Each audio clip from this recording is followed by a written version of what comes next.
what you want, when you want it, where you want it. This is The Mesh. Conversations about competition barbecue are nothing new for the Low and Slow Barbecue Show, but today we're going in a competitive, different direction, one that's put the best of the best into competition alongside some of the youngest pitmasters around the Carolinas. We're talking about the Southern Barbecue Network Invitational and the Kids Q Cook-Off. We're talking with Bill Engelhop from the Southern Barbecue Network. Bill, welcome to the Low and Slow Barbecue Show. Thank you. Pleasure to be here. We're looking forward to finding out all about the SBN Invitational. But before we do that, a quick invitation to visit our website, lowslowbbqshow.com. That's where you'll find our library of podcasts and blogs. You can also subscribe to our barbecue newsletter, The Lowdown. It provides the latest Carolina barbecue news and pitmaster recipes, as well as links to some of our latest content.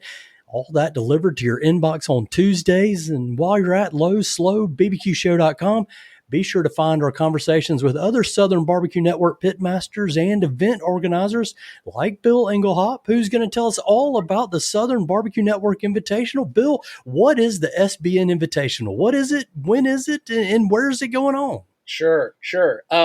So Southern Barbecue Network has been holding its kind of, I would call it its World Series, seeing as it's fall, use a baseball analogy, but we invite 20 teams that have competed in our fall of 23 schedule and also in the spring of 24. And anyone that gets a grand champion or possibly a reserve if the grand champion's already taken a slot, those people are invited, and we fill it up with 20 teams, and we bring them out to Monk's Corner, the recreational center in Monk's Corner on Main Street there. And in conjunction with the Lions Club, put on a two-day event that features anything but a kids queue, and then of course the main event, the championship. Great. Well, take us kind of through the competition. We'll get to the kids queue in just a moment, but take us through the competition. What's happening Friday and what's happening Saturday? What can folks expect? Yeah, so Friday night is a really good event for people that want to come out and just mingle, so to speak. I would call it the general public, to go out and sample what we call anything but, which is where the pitmasters will create something unique for a walk around, and people get a chance to sample, cast votes, people's choice kind of things, and also interact and just see who's there, what's going on, and so forth. So Friday night is a great just casual event. And then on Saturday is when the turn-ins and the teams start turning their meats in on Saturday.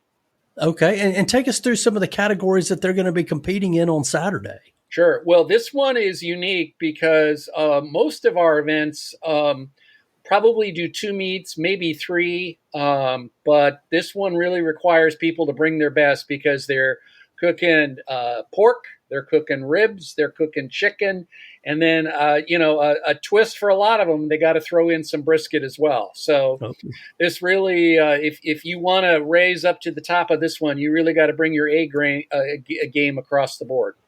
Yeah. Okay. So you told me that you've got the grand champions from the fall and the spring coming in, the best of the best that have been in the Southern Barbecue Network competitions throughout kind of a calendar year of starting late in the fall and then moving through the spring.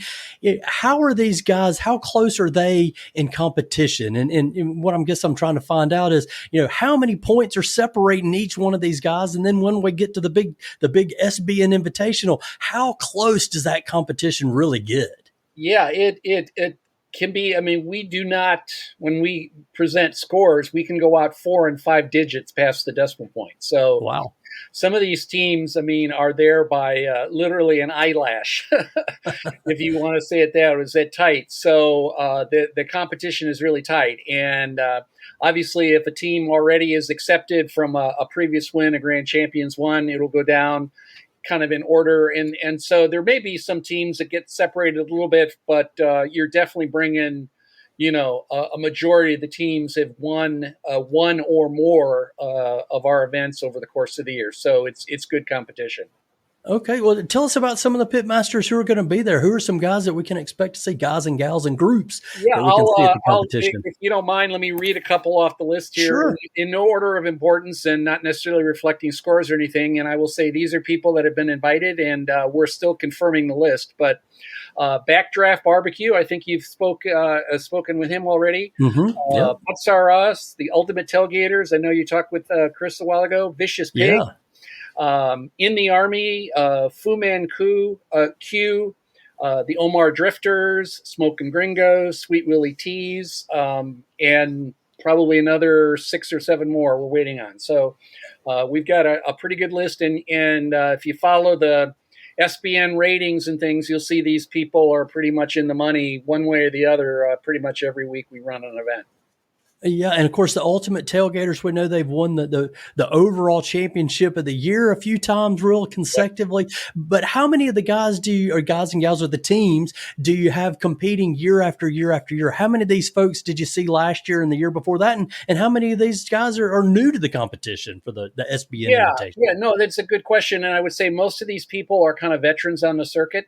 As far as I know, and someone will, I'm sure, will correct me if I'm missing somebody that's new this year. But I think most of the people that are in the fray this year at the competition are hardened veterans of the circuit.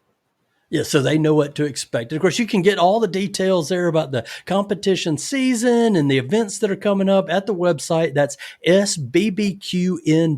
Of course, that's the home of the Southern BBQ Network. And as you said, we've enjoyed having some of those folks on, the Ultimate Tailgaters, Backdraft Barbecue, and a lot of the folks that have organized and been part of the events. Now, when I go in there and I look at some of the specifics about the SBN Invitational, I see that there's something called a throwdown alongside these other competitions for pork and chicken and as you said, brisket. Well, what's the throwdown all about? Well, I think the throwdown refers to one of our events coming up later in the year. Okay. And that's out in Stedman, North Carolina. That actually is the last event of the year. Bobby Gotcha. Brinson from the Vicious Pig actually sets up a barbecue setup in his backyard where 30 of his teams will set up camp. And when we talk throwdown, I mean, this is much for bragging rights, I think, as it is for points. It is a sanctioned event in the circuit. As one of them said that the way we settle things here is we don't use words, we use what's on the smoker. So there's definitely bragging rights going on there. And the other difference too is that the cookers will bring all their own meats. There's no supplied meat by the event organizers. Also, there's no what I would call kind of a public walk around or sampling or servicing of the event. This is strictly pit masters getting down and dirty and cooking up their best stuff. I got you. Cool. So that's neat. But going back to the spectators in the walk around for the SBN Invitational, you mentioned that we can come out and do that Friday and walk around and be amongst the pit masters and talk to them. Can we do that Saturday as well? Sure. After the event closes, at least all the food has been turned in. That's a good time to come out and see. You got to catch them fast though, because some of the teams pack up and hit the road. But definitely go out and there may be some samples or things that you can take a look at. So yeah, I got you. But then Friday's really the great chance to go out and mingle and sample and vote on some competitions. Absolutely, and also it's a chance for the kids to show their stuff too. Yeah, we'll get to the kids in just a second, but first I want you to tell me, what does it take to win the SBN Invitational? And I know points and y'all are going to calculate and all that, but really, what's it going to take to get the big win? You know, you've got people that will be bringing their best product to the competition. So having judged this for a number of years, it's a really hard judge because you're looking at a lot of the entries that are, you're like nitpicking them apart to get, something that's just not right. Little off taste, the appearance might be a little right, texture just wouldn't quite make it, but everyone's definitely, up than they should be, really scoring high up in the score line. So, they're all experts on this. They've been through the competition circuit before. So they're hopefully at their point where their game is at their best right now. Again, kind of use the World Series analogy. Those teams are peaking right at the end of the season when they Mm-hmm. got to play for the money. And there's a lot at stake here too. I mean, this is one of our richer purses, and the winner is going to walk out with $10,000. So Wow. it's a nice bucket of cash. Yeah, and I also know again that it's important for Southern Barbecue Network to support that charity event. You mentioned the Lions. How much support will those guys take away from this type of event? Yeah, it's after all the fees are paid for, and particularly the contributions that people make during the Anything But competition. That money goes into the Lions Club coffer for their charities. Yeah, that's fantastic. Good for you guys to help something like that. So, well, quickly, before we get to the kids barbecue, if folks haven't heard before, and we've had some of your judges on before and talked about the judging process, but kind of give us a quick overview of what the judging process looks like in these types of competitions. Sure. Well, the key thing is it's a blind judging process, right? So people will submit boxes. They're renumbered and then distributed among the different judging tables.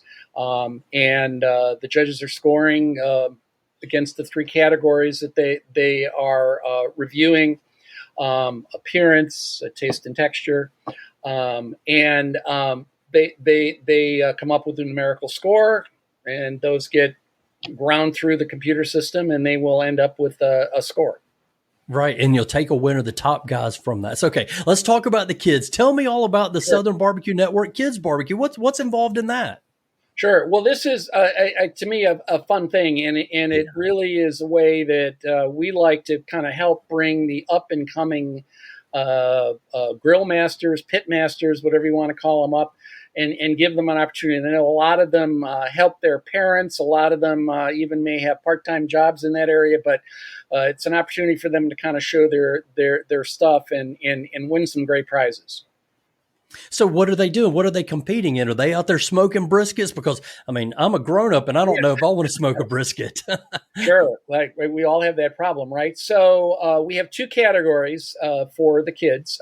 There's what we call the juniors, and those are 11 to, 6 to 10. And then we have the senior group, which is 11 to 16. Mm-hmm. The younger, the juniors, they will cook burgers, and the older will cook pork loins. And the kids that make the burgers, they present one kind of all set, ready to go, and then they have small pieces the judges can sample. And then we have the same thing with the older kids when they bring the loin. So obviously the age differential makes a lot of sense. The burgers require a little bit less over open flame, I'm guessing. And then the pork loin, is that more of a slow, longer, smoke it type process? It depends. And the people have all sorts of different things. There's really no restriction in how they cook the product. So we'll see what people bring and how they want to cook their loin. This episode of the Low and Slow Barbecue Show is sponsored by the Southern Barbecue Network. Since 2010, the Southern Barbecue Network has sanctioned barbecue tournaments to further their goal of preserving a Southern tradition by providing well-trained judges to contests that are raising money for charitable causes in the Carolinas. In addition to supporting charitable barbecue competitions, the Southern Barbecue Network also donates annually to numerous local community organizations, hospitals, and nonprofits. To find out more about the Southern Barbecue Network competition program and barbecue judge training classes, please visit sbbqn.com for more information. Again, that is sbbqn.com. But why did you guys decide to start getting the kids barbecue competition, and how long have you been doing that? Yeah, SBN has been pushing, and certainly a lot of other events have them as kind of ancillary events. We just had one a few weeks ago up in Union that had a kids queue competition as well. So there's certainly a little bit of a circuit out there for it. But really for us, I mean, it's really helping the kids get started, getting them a taste, helping them think through how they want to organize their world as far as cooking is concerned, managing a grill. I mean, there's some good skills that could be learned there. Getting prepped, watching a timeline. I mean, there's some interesting skills that you could translate there, but it's also too just an opportunity to have some fun. And I know parents are quite anxious when they sit on this one. They're kind of like the kids at the soccer games or the little leagues, where they kind of have to just watch from the sidelines, because the kids really have to manage this whole process themselves. But it's a fun event, and we always look forward to it. Oh, you mentioned those parents, and I think a kind of connection between some of the pitmasters' kids are out there. But how many of the kid competitors have parents who are also competing versus the kids that are just out there without pitmaster parents? That's a good question. Sorry, I don't have an exact answer that I can give you, but the answer is yes, there are some, and there's also some that just come for the event. Yeah, that's great. So I asked you about the how to win the SBN Invitational. Are you guys judging the kids in a similar manner as you do to the adults? A little different. We kind of turn the judging model on a side, and we judge the kids on the overall appearance of the entry. So we open the box and see how it looks. We take a look at taste and texture, which is obviously very important for them. And then the last thing we look at is execution. Like if somebody's making a cheeseburger, how well did they get that concept of cheeseburger in there, the bun, the cheese, that kind of stuff. And they're scored on that as well. And the winners have trophies coming, and also Weber smokers and some other such prizes that will be available for them. So if people come and participate, there's some good prizes for showing up. Yeah, sounds like a nice purse there. Some Weber smokers and trophies and all that good stuff. Is the competition as tight as it is close as it is for the grown-ups? Sometimes it is, and other times, there's different gradations. You'll obviously see a little bit more variation with the younger kids than the older kids, but they're all doing really good work, and there's a lot of very impressive stuff that you see as a judge. So don't sell these kids short. They're working hard on it. And I never would. That's great. We've heard a lot of them. Oh, I'm just sorry. I was just saying, we've heard a lot of them too have been practicing. Yeah, that's great. Good to hear. You're making some food for mom and dad, maybe their friends there. It's been a great season to do that type of thing. So we asked about the adults. What does a kid need to do to win the Kids Q competition? Again, outside all that judging stuff, what's the winner going to do? Yeah, I mean, to me, it's somebody that and this is really where you can really do well with originality. Like you could bring a cheeseburger, but what are you doing different? How are you making that thing different beyond? Unlike, say, the people that are bringing the meat for pulled pork or for ribs or something, it's like there's a picture of what that rib should look like. This one is almost an open palette, and this really gives the kids a chance to be creative and really kind of push it a little bit to see where they want to go with their food. So I'm always surprised when we open the boxes. Yeah, that's great. Push the boundaries a little bit. And again, this is the Kids Q competition as part of the Southern Barbecue Network, the SBN Invitational, coming up November 1st and 2nd in Moncks Corner, South Carolina, in conjunction with the Moncks Corner Lions Club. Now, I want to talk to you just a little bit about your barbecue story, Bill. How and when did you get involved with the Southern Barbecue Network? I've been with them since 21. Moved to Charleston from the Washington, D.C. area, and before that was in the Chicago area. So relatively new to the Low Country. And, as would have it, you end up knowingly or unknowingly, but you're like, you can't swing a dead cat without hitting a barbecue place. It certainly was an opportunity to really dig in more. And I saw an ad, believe it or not, or actually an article in the local paper that said, hey, you want to be a judge? And I'm thinking, well, when in Rome, let's see what we can do with this. So I've been involved with the organization and kind of started out judging, and then worked on some community assignments, and ended up this past August becoming president. Great. Well, that's fantastic. And now tell me, you're swinging cats and hitting barbecue restaurants. Are you doing any cooking, any smoking yourself? What's your experience like? Yeah. And I have to admit, right. So for the longest time, I was better on a grill than a smoker. And since I've been involved here with this group, I've really kind of gone to school as best I can on the good smoking techniques. Been to some competition barbecue schools. Have signed up and been judging with other barbecue societies. and really trying to, get inside of what it is. What does it mean to cook and be a pitmaster? And obviously, my level of experience is, like whoa, versus some of these people that have been barbecuing longer than I've been on the earth. But it's really catching up and getting organized. And I'm finally at the point now where it's like, yeah, I can do a few things here and there and feel pretty comfortable about it. So I'm making headway. Great. Well, what do you like to smoke? What's your favorite thing to produce? Well, after I went to some of these competition schools, everyone has the super deluxe chicken thigh, right? And I actually had a new smoker that I was breaking in, and one of the things they tell you to do is cook thick chicken thighs, nice and greasy and smoky, and it gets a patine and all that stuff going on. So I did competition chicken thighs, and as a rule, I hate chicken, but I liked my chicken. I thought it was really good. And then a little while later, I worked on some ribs. And funny thing is, when I brought the ribs in, my wife dug into them, and she told me these were the best ribs she'd ever had in her life. Wow! And so, has she ever had ribs before? Oh yeah. No, she goes out with me to barbecue often. So okay, but that was a win. So it's like, okay, I'm 2-0 right now, and I don't want to go crazy. I'm not going to be on a competition anytime soon, but we're making headway. Okay, and now you also do the judging. What do you enjoy about the judging, and what do you like to judge the most? Judging to me is it's really fun to see a really good piece of barbecue, and it, and you taste it, and you can see it, and having that thing. I mean, that. I don't want to overstate it, but put it in the work of art stuff. I mean, when people really execute this well, and having seen behind the scenes what a lot of people do to this, it is a work of art by the time they put that stuff in the box. So that's really impressive. And when you get a good bite, and it just hits home, and it's like you're in heaven.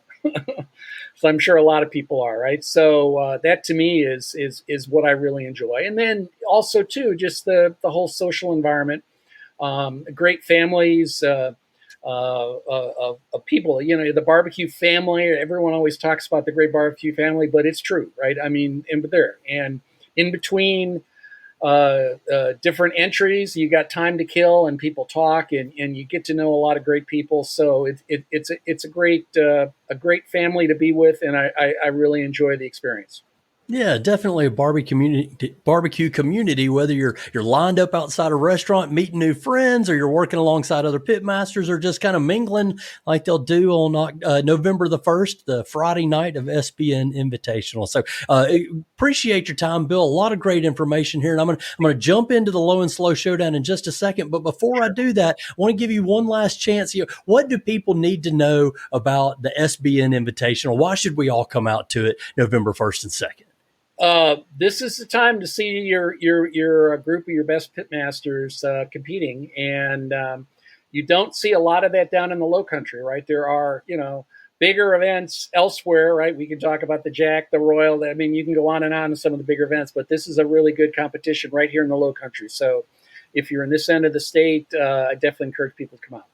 Fantastic. All right. November 1st and 2nd, Monk's Corner. It's the Monk's Corner Lions Club SBN Invitational. Going to be exciting stuff there to check out. All right. Low and Slow Showdown time, Bill. What is the name of... Okay. What is the name of the barbecue joint that you grew up on? Oddly enough, it's coming out of Chicago. The family dinner always used to be down the street on the north side of Chicago. We'd go to a place called the Twin Anchors. It wasn't really barbecue as we know it here, but it was probably some of the best ribs you'd ever have. And from there, a lot of local barbecue in the Chicago area, and a very unusual way they make it there. They have what they call the aquarium barbecues, which is a little storefront, and a guy runs a fire pit sitting over a big glass box. It's literally like an aquarium. Wow. And rib tips coming out of there, and ribs out of Chicago were to die for. But thankfully, though, I've also had the opportunity, a lot of business travel, and I've traveled all over the country. So I've had a real good experience in going down through the barbecue loop and around multiple times. Yeah, well, that's fantastic. That's the first time that the barbecue aquarium has come up on the program. I'll have to check out that a little bit more. Yeah, now, what is your current barbecue go-to? I am a big fan of Lewis and here in Charleston. Mm-hmm. And he has just an incredibly good brisket, which I love. And he also does really good sausages. But without slighting other people, I mean, I can be down the road in the Melvins. You've got Rodney Scott's. I mean, you can just go down. You've got the Bessinger family that has an outpost here in one of their many locations. So there is just darn good barbecue. And then also you have kind of the experimental barbecue. You've got the guys like Palmyra and King or something that are kind of doing a little different spin on their barbecue, but it's still really good. So like I said earlier, it's like you can't miss on barbecue down here. Yeah, that's right. Palmyra is one of my favorites too. The beef cheeks he's got are fantastic. Oh, yeah. So what is your favorite side dish? I'm currently working on macaroni and cheese, which I can eat pretty much 24/7 if I had to. I'd probably be about 900 pounds if I did. But yeah, that, and then certain sides have to go with certain pieces, right? So if you're going to do the pulled pork, to me, you got to have the slaw on top. Sure. So those kind of things. But my go-to is probably a good mac and cheese. All right. So what's your favorite dessert? No questions, Nana pudding.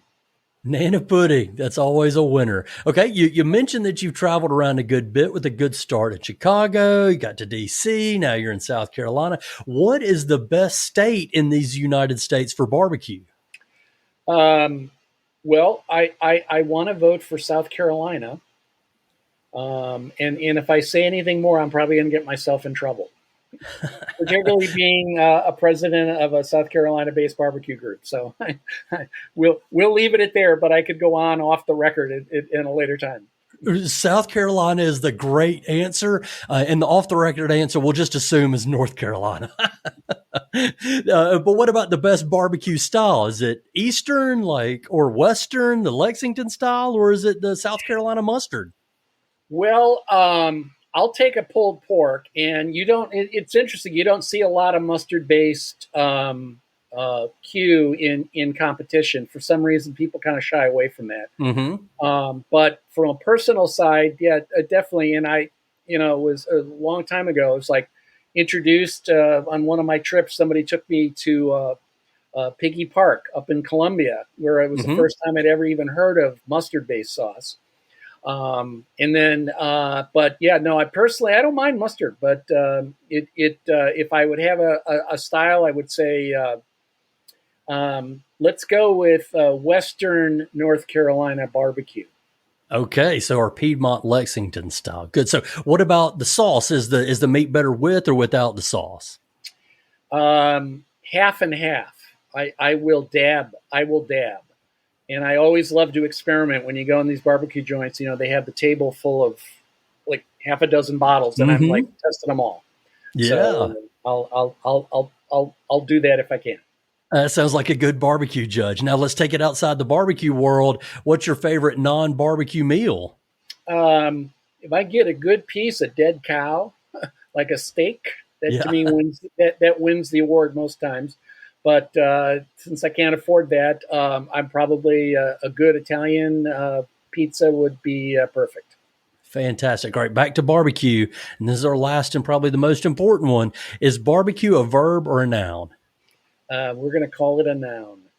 And that, my friends, is the lowdown from Bill Engelhop from the Southern Barbecue Network. Bill, thank you so much for joining us today. It's been a real pleasure. Thank you, Michael. Thank you. You've been listening to the Low and Slow Barbecue Show on the Mesh.tv network of podcasts. Be sure to visit us online at lowslowbbqshow.com. That's where you can find the blog. You can hear other podcast episodes. And if you like what you hear in the Low and Slow Barbecue Show, be sure to give us a 5-star rating in your favorite podcast network. Of course, that helps other people find our podcast. Remember, visit lowslowbbqshow.com. You can subscribe to the Lowdown newsletter. We'll send you the latest podcasts, blogs, recipes, events like the SBN Invitational coming up November 1st and 2nd. All that and more directly to your email inbox on Tuesday mornings. A special thanks to our guest, Bill Engelhop. Thanks as well to our producer, Andrew Moose, and the whole team at the Mesh.tv network of podcasts. Most especially, thank you for listening to the Low and Slow Barbecue Show. Remember, for the best barbecue and the best barbecue podcast, make it low and slow.